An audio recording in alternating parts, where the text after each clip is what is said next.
नमस्ते दोस्तों, मैं योगेश आप सभी का स्वागत करता हूँ आपके अपने YouTube चैनल वेद एजुकेशनल पे, जहाँ पे हम कंटिन्यूसली टेक्निकल वीडियोज अपलोड कर रहे हैं। सो प्लीज़ दोस्तों, ज़्यादा से ज़्यादा इस वीडियो को शेयर कीजिए और चैनल को सपोर्ट कीजिए। सो जैसे कि दोस्तों आप जानते हो, हम अपने चैनल पे numerical methods subject already start कर चुके हैं, जिसमें हमने क्रैमर्स रूल और गॉस एलिमिनेशन मेथड का पार्ट 1 ऑलरेडी हम अपलोड कर चुके हैं। सो नाउ आज हम उसी यूनिट को कंटिन्यू करेंगे, न्यूमेरिकल सॉल्यूशन ऑफ अलजेब्रिक और लीनियर इक्वेशन को, जिसमें हम देखेंगे गॉस एलिमिनेशन मेथड का पार्ट 2। सो दोस्तों, पार्ट 2 में हम पढ़ने वाले हैं पार्शियल पिवोटिंग। ये जो पार्शियल पिवोटिंग है उसको मैं आपको एक्सप्लेन करूंगा with the help of numerical. तो चलो शुरू करते हैं आज का वीडियो लेक्चर। तो सबसे पहले हम प्रॉब्लम स्टेटमेंट पढ़ लेंगे दोस्तों, ताकि हमें पता चल जाए कि यूनिवर्सिटी एग्जाम में किस तरह से प्रॉब्लम आएगा। तो चलो शुरू करते हैं, आप भी मेरे साथ पढ़िए। Use Gauss elimination with partial pivoting to solve the following system. Okay, हमें क्या करना है, हमें पार्शियल पिवोटिंग से प्रॉब्लम सॉल्व करना है। तो फटाफट से सिस्टम ऑफ इक्वेशंस हम पढ़ लेंगे। 0.143x plus 0.357y plus 2.01z equal to minus 5.173। तो ये हमारा इक्वेशन नंबर 1 हो गया। Minus 1.31x plus 0.911y plus 1.99z is equal to minus 5.458. This is our equation number 2. Then 11.2x minus 4.3y minus 0.605z equal to 4.415. ये हमारे equation number 3 हो गया। After each intermediate calculation, round the result to 3 significant digit, मतलब 3 significant digit में हमें उसको round up करना है। बहुत टाइम आपको यूनिवर्सिटी एग्जामिनेशन में ऐसा दिया नहीं होगा, तो आपको आफ्टर डेसिमल पॉइंट 4 डिजिट तक सॉल्व करना है। यहाँ पे मुझे 3 सिग्निफिकेंट डिजिट तक सॉल्व करना है। चलो शुरू करते हैं सॉल्यूशन। तो दोस्तों, थोड़ा सा सॉल्यूशन स्टार्ट करने से पहले कुछ चीजें मैं आपको बताना चाहूंगा, फटाफट से बता देता हूँ ताकि आपको सॉल्यूशन में आसानी हो। सो गॉस एलिमिनेशन मेथड में हम क्या करते थे दोस्तों, पहले हम ऑगमेंटेड मैट्रिक्स फॉर्म करते थे। देन स्टेप 2 में हम फॉरवर्ड एलिमिनेशन करते थे, जहां पे हम रो इक्विवेलेंट फॉर्म ऑफ मैट्रिक्स करते थे। देन थर्ड स्टेप में हम बैक सब्स्टिट्यूशन करते थे, और लास्ट में हम क्या करते थे, उस इक्वेशन को सॉल्व करके अननोन्स फाइंड करते थे। यही प्रोसेस यहाँ पे फॉलो करनी है। सिर्फ 2 स्टेप जो एडिशनल ऐड होगी या जो चेंज होने वाली है, वो आपको मैं प्रॉब्लम सॉल्व करते समय बताते जाऊंगा। तो पहला स्टेप क्या था हमारा, हमको फॉर्म करना है augmented matrix from the given equation. तो ये रहा हमारा ऑगमेंटेड मैट्रिक्स। तो ये जो लाइन है दोस्तों, इस लाइन के लेफ्ट साइड में कौन सा मैट्रिक्स होता है, हमारा कोएफिशिएंट मैट्रिक्स, और उसके राइट साइड में कौन सा होता है, कांस्टेंट मैट्रिक्स। जो दोस्तों को ये पता नहीं है, प्लीज वो जाके गॉस एलिमिनेशन मेथड का पार्ट 1 जरूर देखें। फिर भी उनके लिए मैं थोड़ा सा रिपीट कर देता हूँ। कोएफिशिएंट मतलब क्या दोस्तों, 0.143, 0.357, 2.01, ये इक्वेशन 1 के कोएफिशिएंट से देखो यहाँ पे, ठीक है। उसी तरह से सेकंड रो में भी इक्वेशन 2 के कोएफिशिएंट मैंने यहाँ पे लिख दिए, और थर्ड रो में मैंने इक्वेशन 3 के कोएफिशिएंट वहां पे लिख दिए। आप इक्वेशन 1 2 3 के कोएफिशिएंट ऑब्जर्व कर लो, वही हमारा मैट्रिक्स ए। और कांस्टेंट मैट्रिक्स कौन सा है दोस्तों, जो इक्वल टू के साइन के बाद जो आते हैं वो सब नंबर यहाँ पे हमें लिखना होता है। आई होप आपको समझ में आ गया, तो आप इधर से ऑब्जर्व कर सकते ये वाले, ये जो होते हैं, ये होते हैं कांस्टेंट मैट्रिक्स के नंबर्स जो मैंने यहाँ पे लिखे हैं। तो हमें इस तरह से ऑगमेंटेड मैट्रिक्स हमें मिल चुका है। सो हमें ऑगमेंटेड मैट्रिक्स यहाँ पे मिल चुका है दोस्तों। नाउ जो मैंने बता दी कि दो स्टेप चेंज है, उसमें का पहला स्टेप चेंज यहाँ पे मैं आपको बता रहा हूँ। तो अभी हमें क्या करना है, in Gauss elimination method with partial pivoting we first search for pivot element. हमें पहले पिवोट एलिमेंट सर्च करना है।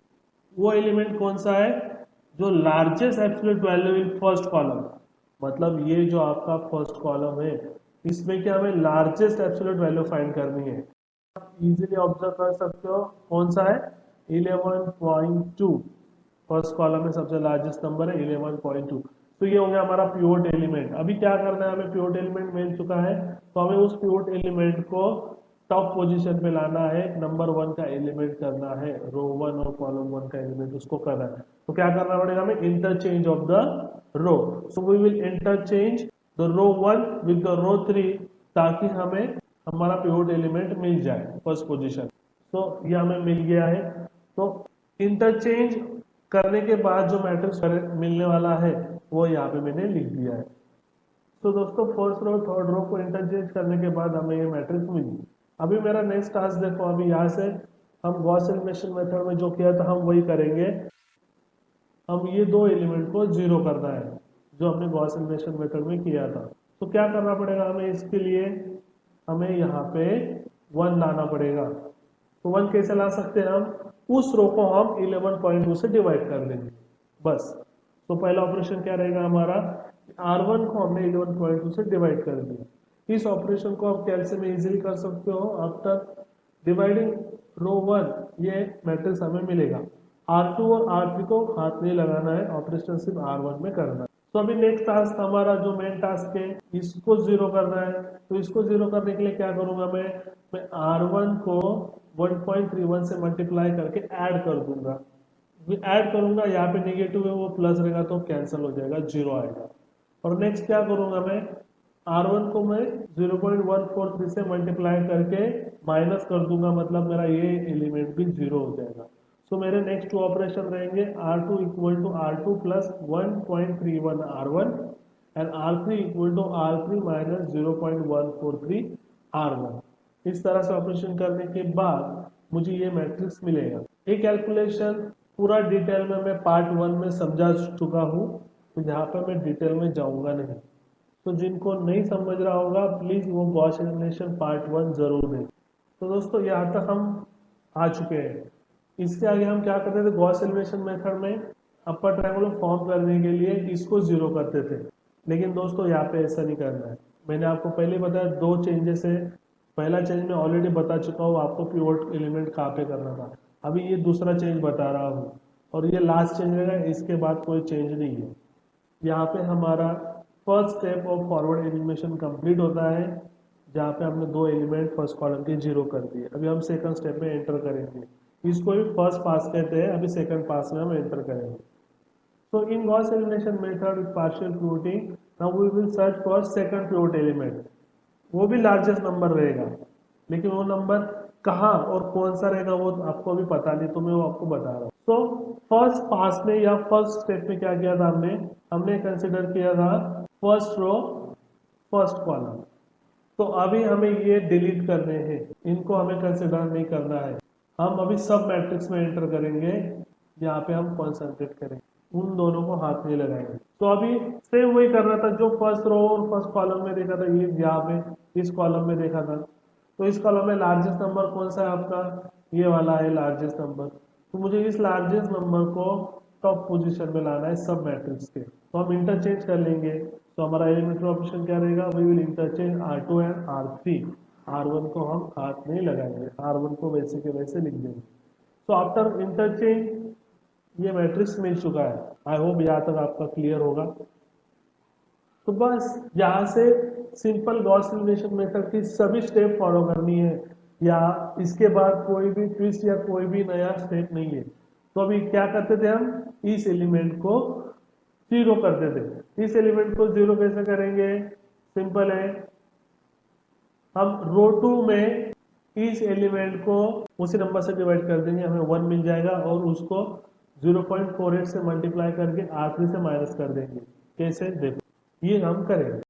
R3 माइनस 0.048 मतलब ये एलिमेंट आ गया, multiplied by R2 divided by 0.412। कैलसी में करके देखना, इजीली आपका ये मैट्रिक्स यहाँ पे आपको मिल जाएगा। तो दोस्तों हमारा यहाँ पे अपर ट्रायंगुलर मैट्रिक्स हमें मिल चुका है। लेकिन लास्ट रो में हम ऑब्जर्व कर सकते हो यहाँ पे 8 है और यहाँ पे 24 है। तो हम थोड़ा सिंप्लीफाई कर सकते हैं, तो कर लेते हैं, नहीं तो अपना सेकंड स्टेप तो यहाँ पे कंप्लीट हो चुका है। तो मैंने ये ऑपरेशन कर लिया फॉर सिंप्लीफिकेशन कि R3 को माइनस 0.08 से डिवाइड कर दिया, तो मुझे यहाँ पे ये मैट्रिक्स मिल चुका है। तो इसी को दोस्तों कहते हैं इकोलॉन फॉर्म ऑफ मैट्रिक्स, और स्पेसिफिक बताओ तो रो इकोलॉन फॉर्म ऑफ मैट्रिक्स हम इसे कहते हैं। तो नेक्स्ट स्टेप तो आपको पता ही है, बैक सब्स्टिट्यूशन। हम अभी बैक सब्स्टिट्यूशन करेंगे, जहां पे हम क्या करते हैं, कोएफिशिएंट जो है उसको अननोन के साथ इक्वेशन फॉर्म करते हैं, जैसे इस तरह से एक्स वाई जेड। तो यहाँ पे मेरे ऑलरेडी कोएफिशिएंट 0 है, तो मेरा एक्स ऑलरेडी एलिमिनेट हो चुका है, यहाँ पे वाई भी एलिमिनेट हो चुका है, तो मेरा इक्वेशन क्या आएगा यहाँ पे 1z इक्वल टू -3। तो z की वैल्यू तो आप कोई भी बता सकता है, z इक्वल टू -3 आ गया। देन सेकंड इक्वेशन कैसे फॉर्म करोगे, यहाँ पे x, यहाँ पे y और यहाँ पे z। तो z की वैल्यू तो मुझे पता है, तो यहाँ पे सिर्फ y अननोन रहेगा। इक्वेशन फॉर्म करो, z की वैल्यू पुट करो, y इक्वल टू 2 आएगा। और थर्ड इक्वेशन के लिए मुझे फर्स्ट रो में जाना पड़ेगा, यहाँ पे x y और z। ये मेरा थर्ड इक्वेशन, यहाँ पे मैं वाई जेड की वैल्यू पुट करूंगा तो मुझे x की वैल्यू 1 मिलेगी। तो दोस्तों हमें तीनों अननोन मिल चुके हैं, हमारा एग्जैक्ट सॉल्यूशन आ चुका है, x equal to 1, y equal to 2, z equal to -3 when we are solving with 3 significant digit. मे भी किसी का 0.99 आ रहा होगा, 98 आ रहा होगा, 1.92 आ रहा होगा, 2.1 आ रहा होगा, तो कोई प्रॉब्लम नहीं, राउंड अप कर लो। This will be the exact solution 1 two -3। लेकिन आप जरूर कीजिए, देखने में आसान लगता है, सॉल्व करने में थोड़ा डिफिकल्ट होता है। तो हो गया दोस्तों गॉस एलिमिनेशन विद पार्शियल पिवोटिंग, जहां पे सिर्फ हम रो एक्सचेंज करेंगे। आई होप आपको पूरा समझ में आ गया होगा। विद इन अ मिनट में स्टेप बता देता हूँ। पहला स्टेप क्या है, हमें ऑगमेंटेड मैट्रिक्स फॉर्म करना है। देन हमें सबसे पहले कॉलम में पिवोट एलिमेंट सर्च करना है, जिसकी वैल्यू लार्जेस्ट रहेगी, उसको हमको टॉप पोजीशन पे लाना है। टॉप पोजीशन लाने के लिए हमें रो इंटरचेंज को फॉर्म करना पड़ेगा।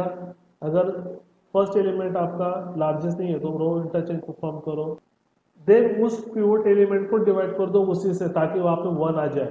अगर ऑलरेडी वहां पे 1 है और वो टॉप एलिमेंट है, लार्जेस्ट नंबर है, तो कोई जरूरत नहीं है दो स्टेप करने की। 1 क्यों करते हैं हम, क्योंकि हमें बाद में अपर ट्रायंगुलर मैट्रिक्स फॉर्म करना है, तो हम वो इजीली कर सकते हैं। तो जब फर्स्ट कॉलम के दोनों एलिमेंट नीचे 0 हो जाएंगे, लार्जेस्ट के नीचे के दोनों नंबर 0 हो जाएंगे, तो हमारा फर्स्ट स्टेप कंप्लीट हो गया, जिसे हम कहते हैं पास।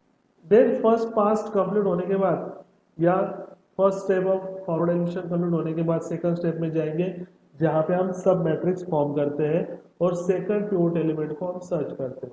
जब सेकंड पिवोट एलिमेंट मिल गया, उसके बाद हम एलिमेंट्री ऑपरेशन को फॉर्म करेंगे और एक अपर ट्रायंगुलर मैट्रिक्स फॉर्म करेंगे। उसी अपर ट्रायंगुलर मैट्रिक्स को हम कहते हैं रो इकोलॉन फॉर्म ऑफ मैट्रिक्स। एक बार हमें रो इकोलॉन मैट्रिक्स फॉर्म मिल गया, बैक सब्स्टिट्यूशन करेंगे और आंसर फाइंड कर लेंगे। तो ये था दोस्तों स्टेप। आई होप आपको सब समझ में आ रहा होगा। अगर कुछ भी डाउट होगा तो मुझे मेल कीजिए। तो अगर ये वीडियो आपको अच्छा लगता है तो प्लीज़ लाइक कमेंट शेयर कीजिए और चैनल को सब्सक्राइब कीजिए। अगर चैनल को सब्सक्राइब किया है तो प्लीज़ बेल आइकॉन को प्रेस जरूर कीजिए। थैंक यू, और घर पे रहिए, सुरक्षित रहिए।